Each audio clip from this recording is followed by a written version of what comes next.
Welcome back, everybody, for another deep dive. And today we're going to be heading over to Cape Town, South Africa. Interesting. Yeah.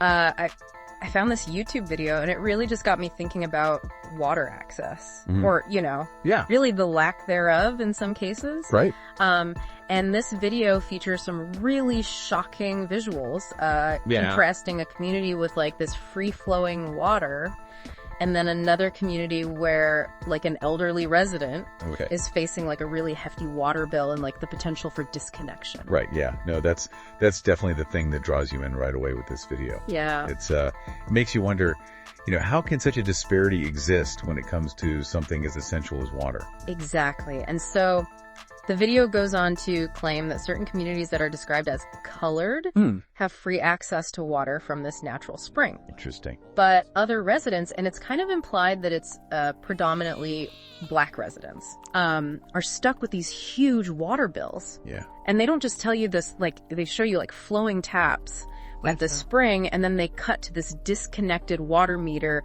at this elderly resident's house. It's a powerful way to illustrate the point that they're making about this unequal treatment. Yeah. Yeah. And it's interesting because South Africa actually has a very complex history when it comes to these racial classifications. Oh, really? Yeah. And like colored is a specific term that's used to refer to people of mixed racial heritage. Okay. Often stemming from like the colonial era. Gotcha. So when residents talk about two sets of laws, one for colored people and one for black people, it speaks to this legacy of inequality that is still being felt today. Wow. I didn't realize that term had such a specific historical context. Yeah. That definitely adds another layer to understanding like why these residents are so frustrated. Absolutely. And you hit on something that I thought was really interesting too, this whole like idea of two sets of laws, like really underscores this sense of injustice. Right. Especially when you consider that like the United Nations considers access to water like a basic human right. Absolutely. It's not just a theoretical right either. Yeah. South Africa's own constitution recognizes the right to access sufficient water. Okay. So you can see how the situation is raising some legal questions as well. Definitely. And the video doesn't shy away from those legal implications at all. They flat out state that completely cutting off someone's water, even with this trickle supply mandate, is illegal and unconstitutional. Yeah. But I'll admit, I'm not entirely sure what they mean by trickle supply. Yeah, that's a good point. Trickle supply is also sometimes called like a lifeline supply. Okay. It's this common concept in water resource management. Gotcha. And the idea is that you're providing just a minimum amount of water, even if someone can't afford to pay their full bill. Okay. Just to ensure those basic needs are met. Right. Things like sanitation and hygiene. In some places, it might be like a small continuous flow. And in other places, it might be a set amount per day. So if there is this legal mandate for this trickle supply in South Africa, right, and the video is clearly showing this elderly resident's water completely shut off, like, could there be actual legal consequences for whoever's responsible for that? Well, it's certainly possible because South Africa has, these pretty comprehensive water laws. And regulations aimed at making sure there's equitable access. Right. Especially for vulnerable populations. Yeah. So if those laws are being violated, it could definitely open the door for some legal challenges. Now, the video also brings up some political undercurrents. Okay. They mention the Democratic Alliance, or the DA, and the National Conservative Coalition, or NCC. Right. And you can sense a real frustration with what they perceive as political inaction from both of those parties. Yeah. That's a crucial aspect to consider here. Because water access, like so many essential services, is often deeply intertwined with local politics. It's not just about the infrastructure or the resources. It's about who holds the power. Right. Who's making the decisions. Yeah. And how those decisions are impacting different communities. And it seems like the residents in this video, they really feel let down by the political process. Yeah. They even mentioned this black budget for water and sanitation in the townships. And they're questioning how effective it really is. Right, and that's a fascinating detail. Yeah. And it highlights this historical reality in South Africa. During apartheid, the government implemented these separate budgets for different racial groups. Wow. And black communities often received significantly less funding for those essential services. Oh, wow. Like water and sanitation. Jeez. Now, officially, those racially segregated budgets are a thing of the past. Okay. But the legacy of that inequality is still very much present. So even though apartheid has officially ended, the way the resources are allocated may still be perpetuating these disparities. Exactly. It's like the past is still casting a shadow over the present. Yeah. When it comes to these issues. And that's why it's so important to understand this historical context. Yeah. You know, when we're analyzing these contemporary issues. Yeah. Because it helps us see how these deep-rooted inequalities can continue to manifest. Right. Even when laws and policies have officially changed. Yeah. You know, on paper. That's really interesting. Yeah. Okay, so that's a really good overview of like the setup here in this video. Yes. We've got a lot more to unpack here. So let's take a quick break and we'll be right back. Sounds good. Yeah. It's not even just about the money itself. You know, it's about how that money is spent. Yeah. Who's controlling these projects? Right. And are they actually designed to meet the needs of the communities that they're supposed to be serving? So even if there is a dedicated budget, there's no guarantee it's actually being used effectively or equitably. Exactly. And this video doesn't just like talk about these concepts. Like it really shows the impact that it's having on these people's lives. We see this elderly resident who's unable to use her toilet because the water's been disconnected. Right. And then we see this young child who's being told to just go to sleep thirsty. It's heartbreaking. It is. You know, when you see that, and it really highlights that human cost of these disparities. Yeah. You know, we're talking about basic sanitation and hygiene here. Right. These are essential needs for people's health and dignity. Yeah. And when those needs aren't met, you know, it has these ripple effects throughout a person's life. Right. Impacting their education, their work, their overall well-being. The video even goes so far as to imply that it's easier to access water if you've committed a crime.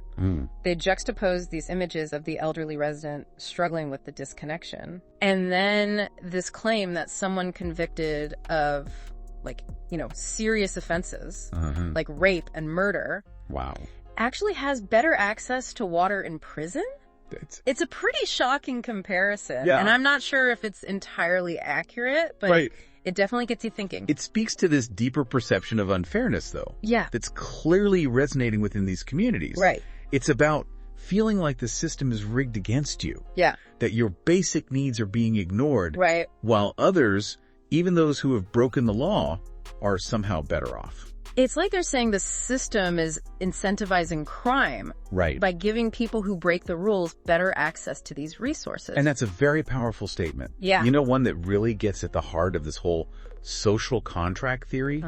The idea that individuals agree to abide by certain rules and laws. Right. In exchange for protection and the provision of basic needs by the state. Yeah. But when that contract feels broken, when people feel like they're not getting what they're owed, it can lead to this sense of disillusionment and distrust. It's interesting, though, because the video doesn't just point fingers at one political party or the other. Right. They mention both the DA and the NCC. Yeah. Suggesting that this is like a systemic issue. Yeah, it seems to transcend these party lines. Right.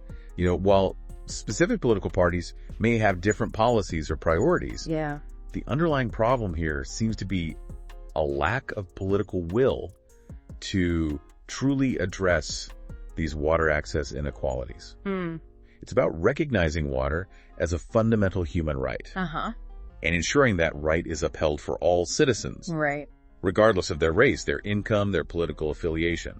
The video does kind of highlight the DA, though. Okay. Like, they use this phrase, proudly sponsored by the Democratic Alliance. When they're showing footage of the free-flowing spring in the colored community, it almost feels like they're implying that the DA is trying to take credit for this abundance of water. Right. While neglecting the needs of other communities. Yeah. And it's important to note that the DA has historically been seen as a party with more support from white and colored communities. So this visual, along with the residents' comments about those two sets of laws, could be interpreted as a critique of how political power and resource allocation are often aligned along racial lines in South Africa. So it's not just about water itself. Right. It's about how water access becomes like a symbol for these broader societal inequalities. Exactly. Water becomes this lens through which we can examine these power dynamics, historical legacies, and this ongoing struggle for social justice. And this video, even though it's just one small snapshot of this really complex situation, it really forces us to confront these uncomfortable truths. Absolutely. And it's interesting how the video contrasts these very personal stories, like with the elderly resident and the child, with these broader statements about the legal and political landscape. It's almost like they're trying to connect the dots between individual experiences and like these big systemic issues. You're right. It's about showing how those systemic issues, you know, things like unequal resource allocation or a flawed legal framework translate into real-life consequences for people. Right. You know, it's one thing to talk about water rights in the abstract. Right. But it's another to actually see someone denied access to sanitation. Right. Because they can't afford their water bill. Yeah, it definitely makes it much more real and relatable. Absolutely. And it reminds us that these aren't just like theoretical debates, you know? Right. This is about people's lives. Exactly. And it's a reminder that even in a country like South Africa, which has a relatively strong legal framework for water rights, the implementation of those rights can be uneven. Okay. It's that gap between policy and practice, you know, where these inequalities persist. So what can be done about it? The video paints a pretty bleak picture, but surely there must be ways to address these water access issues. Well, I think one key takeaway is that it requires a multifaceted approach. You know, it's not just about building more infrastructure or increasing the water supply. Right. It's about addressing the underlying social and economic disparities. Like what specifically? Well, for one, ensuring that water affordability schemes are actually effective. Okay. And that they're actually reaching the people who need the most. Gotcha. You know, it's about creating job opportunities and economic empowerment programs. Okay. So people can actually afford these essential services. Right. It's about addressing historical inequalities in housing and infrastructure that continue to have a disproportionate impact on certain communities. So it's about seeing water access as part of this larger web of social justice issues. Exactly. And it's about empowering communities. Okay. To have a voice in the decisions that affect their lives. Yeah. You know, the video itself is an example of that. Giving a platform to those who feel marginalized and unheard. Right. Allowing them to share their experiences and demand change. Yeah, that's a really good point. The video may not offer all the solutions. Right. But it definitely raises awareness and gets people talking about it. And hopefully that conversation leads to action. Yeah. You know, engaging with local officials. Holding them accountable. Right. Demanding they prioritize equitable water access for everyone. You know, throughout this whole deep dive, I kept thinking about that image of the natural spring. With the water just flowing freely. It's a striking visual. It is. And it makes you realize how precious and abundant water can be in some places, while in other places it's a source of scarcity and struggle. You know, it's a powerful reminder that water is a shared resource. Yeah. And how we manage and distribute it really reflects our values as a society. When access to water is unequal, it not only impacts individual lives, it undermines social cohesion and perpetuates cycles of poverty and inequality. This has been a really eye-opening deep dive, and I think we've only scratched the surface of this complex issue. I agree, but I think a good question to leave everyone with is this. Okay.